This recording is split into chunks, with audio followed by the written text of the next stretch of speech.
Federation and the Silver Legion and the groups involved in the Liberation Forces are looking into a number of options. We have not decided on exactly what we're going to do yet, so it's still open, but chances are it's not going to look like a stereotypical disclosure event, meaning that it's probably not going to be talked about on CNN, and you also probably won't have to take some official's word for it, because we're going to emphasize personal face-to-face interaction over something that somebody can easily dismiss, like, oh, friend of a friend of a friend said. Yeah, our focus is on connecting and reaching out and contacting the civilian population. We know the governments are corrupt. Yes, if you want official disclosure, it's been going on for years.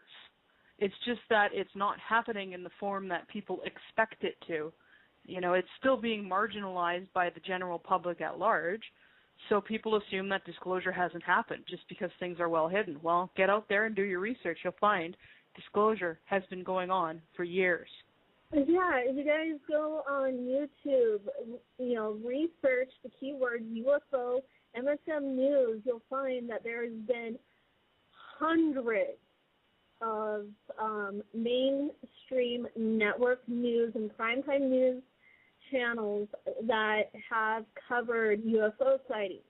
There's the FBI, the British Ministry of Defense have both released a lot of documents on UFOs. There's been even an article that was done, I believe, on NBC about UFO sightings. So, and there is a defense minister in Canada. Paul Collier, yeah, I was about to mention him, Paul Collier.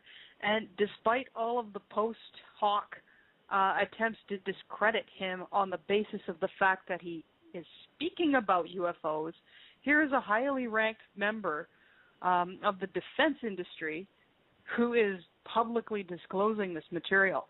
And most of the opposition against him is basically stating, well, he's talking about UFOs, he must be nuts, and using that as a basis to discredit him. And anybody who's able to think even slightly critically realizes that it's circular. Yeah.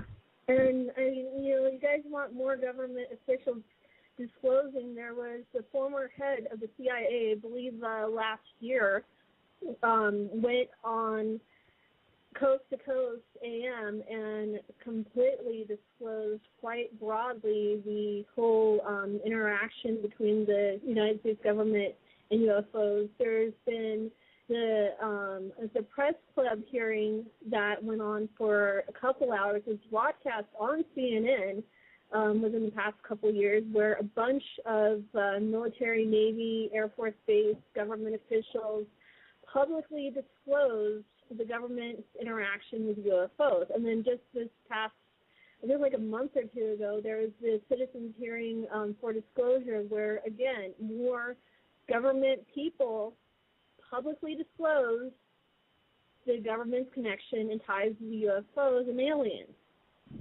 And there was also Medvedev, the president of Russia. He disclosed even Russia's connection to UFOs and ETs. So, I mean, you guys got disclosure. Mm-hmm. As for when you'll be able to interact face-to-face, well, that all depends on what happens in the next few months. We'd like to speed this along. We really would. Tau Ceti is, if you can Google it, it's part of the Cetus constellation. It's about 11 or 10 light years from here. Yes. The inhabitants of the Tau Ceti and Epsilon Eridani systems, and it's both, they are humans. They range in size from about 6 feet to about 8 feet. The Epsilon Eridani tend to be taller. The Tau Ceti A, B, and C humans tend to be shorter because it is a trinary system. They tend to be tan-skinned, like Mediterranean-looking, with straight hair, although there are some who have curly hair. And that curly hair genetics comes from mostly from the Androni of the Antares system, because there has been interbreeding with them.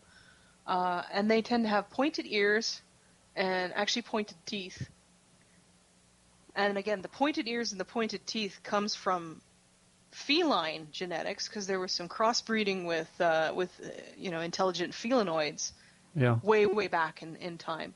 So the Tau Cetians are the people whom Spock and the Vulcans were based off of from Star Trek. Yeah, they just tend to be taller because the gravity of the planets around Epsilon Eridani is different. And there's also been, there's a few other mixes in there, like the Tau Ceti primary systems.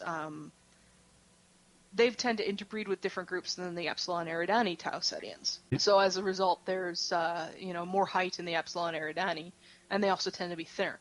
Most people, I think, would do a double take because their eyes tend to be about 30% larger than human eyes, like Terran eyes. And if they had sunglasses and smiled with their mouths closed and had something covering their ears, you wouldn't be able to tell them different from a human. Usually when they come down here, because they tend to be fourth or fifth dimensional, they have to use special equipment and generate a 3D body in order to interact down here.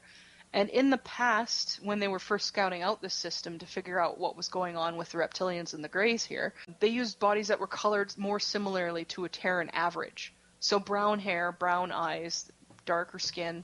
They kept the pointed ears, but they made their teeth look more Terran too, because Tau Cetians, if you're not used to the teeth, well, it looks scary, but honestly, they don't bite. Unless you ask them nicely in the bedroom. The first thing I want to share with you about Mars is that, again, everything we've been told about it is wrong. Mars' atmosphere is full of oxygen and ozone. In fact, the local San Diego paper on March 23rd of 1995 flat out said that in 1971 they had discovered it was full of ozone. Well, folks, you go to the library and you pull out any book that you can find on Mars, written by any scientist on this planet, and they don't say virtually anything about ozone. But it's there. We're told that that its actual gravity is about 1%. Well, if the atmosphere is so feeble, then how is it that it can have 300-mile-an-hour wind storms? If the atmosphere is so feeble, how is it that it can hold water at both poles? And there's water at both poles. This is water, H2O. We're told that the Martian atmosphere never gets above 129 degrees below zero. And yet, this past February or March, you had a picture from the Hubble telescope of Mars and the North Polar Cap melting. Now, I'm not a scientist, but tell me, how does water melt at 129 degrees below zero? Apparently Mars has been inhabited off and on as a base, as a small colony, as a staging point for extraterrestrials who are exploring and leaving our galaxy to go to another for 3.8 billion years. The ruins that Richard shows and other people, they're tombs. This is what I'm told, that they're tombs. And that there's far more there than's being shown. Most of it's been buried. Because during a war previous 69 million years ago, Mars was almost exactly like Earth. In fact, Mornay has said that many of the animal life that was on Mars is on Earth. That when we get there, when we as a race get there, publicly get there, we will find that there were dinosaurs. Many of the exact same animals and mammals and reptiles were on both our worlds. And that Mars had a totally different orbit. It was literally pulled from its orbit, and as it was pulled from its orbit by 19 million miles, it rolled like a ball 3 times. And the water that was here just moved everything. And that it's been reactivated. It was reactivated in 1989. And I was told that in 1989, Orion troops landed on Mars and took over colonies that were settled, created there by Terrans, us, by human beings from Earth. They came in and just took it over. Now, folks, I got to share this with you. The beings that are here from Orion, they're into control. They're into control. There is no such thing as self-rule in the Orion Empire. there is a hierarchy. Olympus Mons, 15 miles high. 1979, NASA admitted that they saw water vapor and ice clouds going over it. That's 90,000 feet. Okay, that's higher than the clouds on our planet. Now we're told that the circumference of Mars is 4,200 feet. The Andromedans say, wrong. They say it's 11,230 miles. It's 3 times the size we're being told it is. The Andromedans also say that if you look at the planets in your solar system and you look at the brightness of those planets, that is proof that we live in a binary star system. They say we have 2 suns. But because of the rotation and the position of our planet, we never see the sister. But if you're on Venus, Mercury, or the others, you would see it. Cydonia is in the northern hemisphere. Now I'm told that at one time most of that area was covered with water. And that along the equator of Mars is where most of the colonial cities were, colonies, outposts. They said much of the bigger cities on Mars before it was destroyed was in the southern hemisphere. Focus on this area right in here. Now this area is known as our Great Plantatia. This is in the southern hemisphere. Now, there's a little happy face. Yeah. I thought that was pretty amazing. This apparently is another tomb that was in fact destroyed, and these are 3 more pyramids that are lined up just like Giza. This area right here. And that these are also ruins. This is what they say. And folks, they've never lied to me. Right here. They want us desperately to wake up. Now they have their own selfish reasons. Okay, because of the fact of the problems that apparently come up in the future. But there's also another reason.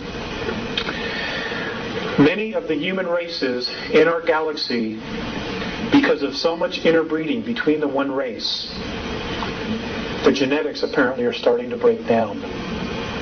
There's only one race in our galaxy that can give these particular human races a genetic boost, and that's us. But they can't use our genetics. They can't even approach us because of the vibration we all move at, which is fear and anger. They say when we're not taking advantage of others, we're taking advantage of ourselves. Well, it hasn't stopped the regressives because they vibrate at this frequency, and they've also helped to propagate many of the belief systems that we have right now. I want to share with you some of the things that the Greys are up to. Many people say they've left. I'm sorry to disappoint you, but apparently they're still here, and they have no intentions of leaving because they need us. They are desperately trying to save their race by using our genetics, but it isn't working. They can create the form, but they can't put soul in the body. That's a gift. Now, here's what they're doing. This is what I'm told they're doing.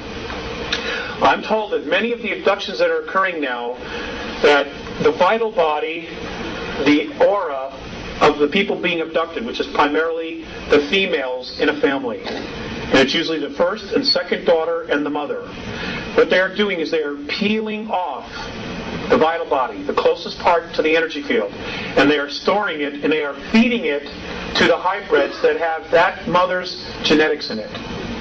And apparently they're doing this to keep them alive. And they're also apparently trying to create soul. They think by stealing your aura, the vital body, in your energy field, and giving it to another, that it will create soul.